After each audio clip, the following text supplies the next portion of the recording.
There's a tradition on this channel where every time this channel hits a big view milestone, I do a lightning round video, which basically means I answer every single question that's asked of me in a 24-hour period. Then I hit 10 million views.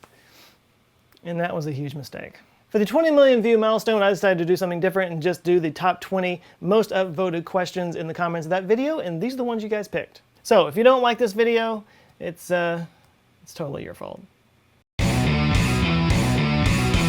Now, before I jump into the questions, I want to let you know I'm going to try really hard to keep this video short to around 10 minutes. The length of my video has been getting really out of hand lately. That's why I'm kind of talking so fast. But I got a lot of really good questions here. So if any of these you want to see into a full video, let me know in the comments. All right, time is of the essence. Let's do this. Orion DeWitt asks, will AI eventually be better at creativity, music, art, etc. than humans, or will there always be a market for human-generated content? I think there'll always be human-generated content because we like to explore different ideas, but we also like to connect with people, and we're always going to connect with other humans more than we connect with AI. Having said that, the kind of art and creativity that comes out of AI is going to be super interesting because they're going to think completely different from us, and if there's anything that art is good at, it's helping you to walk in somebody else's shoes.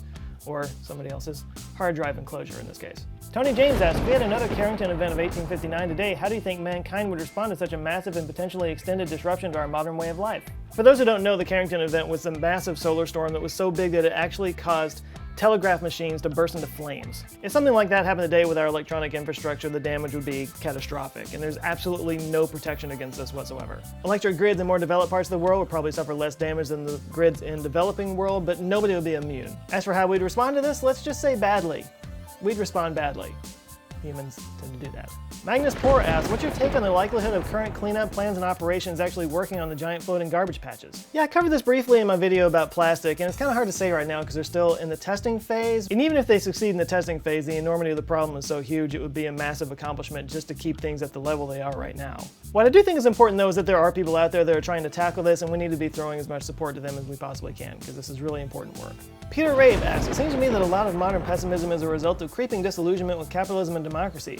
Have you heard of any interesting alternatives that are new, i.e. not tried before, that better fits our universal ideals? My first thought when reading that is what exactly are our economic universal ideals? We seem to be all over the map on this. Now, proponents of blockchain and cryptocurrencies are bullish on that technology for this very reason. They feel like alternative currencies and economies could be a way around this problem. And then there's the Venus Project and resource-based economies, which I've talked about before. And in China, they recently introduced Sesame Credit, which is basically a way of winning points by being a good citizen, which sounds like somewhere between a good idea and a Black Mirror episode. But whether these ideas will overcome the 300 years of inertia we've got built behind our current economic system without some kind of major collapse, I'm doubtful. Xavier Mirhergen asked, if you were chosen to be the first human being to contact an alien civilization, what would be your first question? You know, like Jodie Foster in Contact. Where's the bathroom? Because that would be a long trip. David Adams asks, do you think there's a connection between human consciousness and the delayed quantum eraser double slit experiment? Or put another way, do you think that it is human conscious awareness that collapses the wave function? I think that's a very attractive idea because it would indicate a lot of really cool things about reality and our connection to reality, but right now the scientific consensus does not say that there's a connection there, so I have to kind of lean toward that, although I have to say I really like the idea. Sebastian Lone asked, if you had to quit YouTube now, what would you do for a living? I'd probably double down on Canker Boy and work on filmmaking. And live in a van down by the river! Ruby Miner asked, if exotic matter was proven to exist, matter with negative mass, then could an exotic antimatter exist, antimatter with negative mass? Anti-exotic matter or exotic antimatter? Cletus, do you know? Man, I don't know. Yeah, we got nothing. Joe Vandervent asked, what do you think will be the most far-reaching changes in the urban landscape due to new technological developments in the next 50 years? Basically, how much will cities change due to technology? Yeah, I don't think it's a matter of technology. I think it's more of a matter of political and social will. Our cities are capable of a lot more technological integration right now than they currently are, but they're kind of held back by politics and money. But smart city experiments like Songo in Korea and the Sidewalk Labs project in Toronto by Google, I think those are some interesting things to look out for. Some Chinese characters that Google Translate told me stand for Utsako Umagawa asked, where do you see humans at various points in the future? Please run us through an in-depth timeline of your vision of how things will unfold. Well, this is a lightning round video, so it won't be as in-depth as it is in shallow. But the answer to that changes drastically depending on the mood that I'm in. You know, sometimes I look at all the positive changes in the world through healthcare and just all the cool things that we have around us, and I start thinking really good thoughts. I think, man, the future is going to be amazing. But then I look at like what social media has become and the way it's splintered all of us and the way it's fractured us and divided us, and how I just don't really see how we overcome this to come back together without some kind of major cataclysmic event. And then my thoughts get a lot more dark. Foxy Phlox asked, what's your opinion on veganism? What do you think is the future of animal agriculture? I said in a recent video about overpopulation that I think we're going to have to adopt more of a vegan lifestyle in the future, which led a lot of people to assume that I'm a vegan, which I'm not. Yeah, apparently I'm a soy boy, so I guess I'm made out of tofu. But actually, there's a whole video coming up soon that's going to address all of this. Mexlin81 asks, you said you visited Mars like Disneyland. What ride are you looking forward to on Disney Mars? Pirates of Olympus Mons? Earth Mountain instead of Space Mountain? Mr. Musk's Wild Ride? It's a Small World? Get it? Because Mars is smaller than Earth? Also, when you can't stand hearing that song anymore, you can always just take your helmet off and end it all right there. But my favorite ride on Mars would be, of course, your mom. Space Aquila asks, can we print our food at some point in the future, maybe to prevent world hunger? That depends. Is Soylent Green printable? Sean Jones asked, with all the talk and creation of AI and robots, what effect do you think it'll have on our future economy? This is a gigantic question mark that nobody has the answer to right now. But we know it'll have a significant effect on the economy because it's already having a significant effect on the economy. Automation is displacing jobs in all kinds of industries. The BBC reported that something like 30% of jobs are going to go away in the next 10 to 15 years. Now, some people say that's alarmist, that those jobs are going to be made up in other areas, kind of like what happened when we transitioned from the horse to the automobile. You know that there are growth industries and new technologies, and that'll provide jobs for those people. Others say this would require extensive training for people to be put into these new jobs, and we don't know who's going to pay for that right now. Not to mention, a lot of people just won't be interested in doing those new kinds of jobs, and you can't force somebody to do something they don't want to do. This has led a lot of people to say that we need a new economic paradigm to match this new technological paradigm, which includes ideas like universal basic income, which is a little bit too close to socialism for a lot of people. Now, I've always said that we're about to enter a very rough transition period, that once we get through this, we'll come out the other side and everything will be great. But we're going to have a lot of battles to fight between now and then, and all we can really do right now is just prepare for it and be aware of it. So I guess I stand by that. Gary Lane asked, Joe, will you ever write a novel? Funny thing, I actually just on Patreon shared the first chapter to a novel that I started writing years ago and I never quite finished, and I've been thinking about getting back to it, so possibly, and if you want to check that out, you know, it's on Patreon. Brandon Lupien asked, my favorite video of yours is when you do the time traveling in the bathroom bit. Is there any chance we could see more of your uniquely artistic cinematic expertise in more of your future videos? You know, my cinematic expertise, it's gonna show through no matter what I do. It's not something you can just turn off, you know, it's just the curse of being a gifted artist.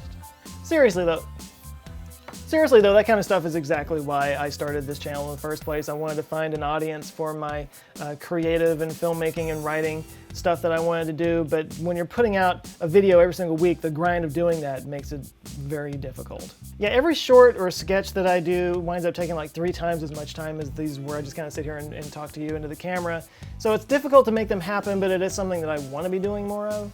I don't know. You guys tell me if that's something you want to see more of. Kill Kojo asked, what are your opinions on Tesla, and do you think most of its technology and inventions were really suppressed? I think Tesla, the car company, was perfectly named because in so many ways they're groundbreaking and innovative, but in other ways they're a complete and total train wreck. You know, Nikola Tesla was undeniably a genius and an innovator and influenced thinkers for decades to come, but he was also kind of a weirdo who professed his romantic love for a pigeon, like you do. You know, in fairness though, I truly think that weirdos are the ones that change the world. I think the people who really change the world are all on some kind of spectrum because they just see things differently than we do and they see solutions to problems that we can't see. And I don't know if his ideas were suppressed so much or if it was just the fact that he was trying to give away free energy to people using devices that cost a lot of money to make and nobody wanted to spend money on something that wasn't going to make them any money back. That's just capitalism. Rail Kalecki asked, if I live in coastal Florida based on current climate estimates, how long do I have until my home is permanently underwater? Cool, let's rack up some downvotes on this. So the Trump administration, who campaigned on the idea that global warming was a Chinese hoax, made a prediction in a report just last week that the world was going to warm by 7 degrees by the year 2100. Link below. So this is awesome, right? I mean, they're going to use this information to increase fuel efficiency standards and embrace sustainable energies, right? Now, according to an article in The Hill, which is a conservative-leaning website, they are using this information to justify freezing fuel efficiency standards because, quote, the planet's ultimate fate was already determined and that little can be done about it.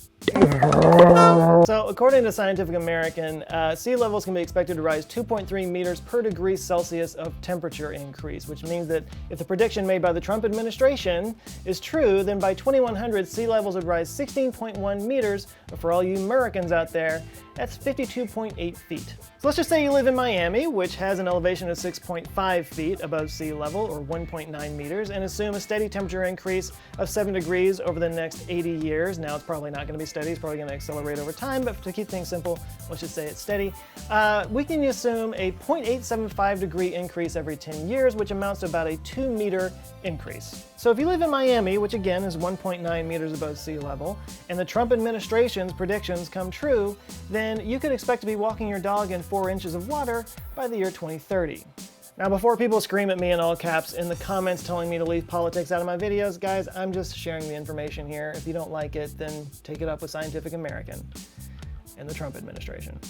Remy Andre asked, if humanity ever gets to building that artificial magnetic field generator in Mars L1 point, do you think that the frozen CO2 comets, if they even exist, and ice water comets would be a feasible way of terraforming Mars? Yeah, so the goal of a magnetic field generator at Mars L1 is to prevent the solar wind from stripping away Mars's atmosphere because they don't have a magnetic field the way we do. All hail the dynamo! Now the next thing that would need to happen is to thicken up the atmosphere, because right now their atmosphere is only 1% the pressure of Earth's. That's the only way that it could get warm enough to where liquid water could exist on the surface, and the best way to do that is to thaw out the CO2 that's frozen at the poles. So I'd say CO2 comets wouldn't be necessary, but possibly comets filled with water could help. This is a huge topic, and I'm just going to leave that for later. But last but not least, Edwin Cusco asked, may I ask how long it took for you to research, script, edit, etc. this lightning round YouTube video? Yes, you may. Since this is a lightning round video, I didn't really do the maximum amount of research. I only did the minimum amount instead of my regular videos where I do the maximum minimum. That made sense. So researching and writing probably took about 2 days, editing will probably take about a day, and reading all the hate comments for my global warming answer, about 5 years.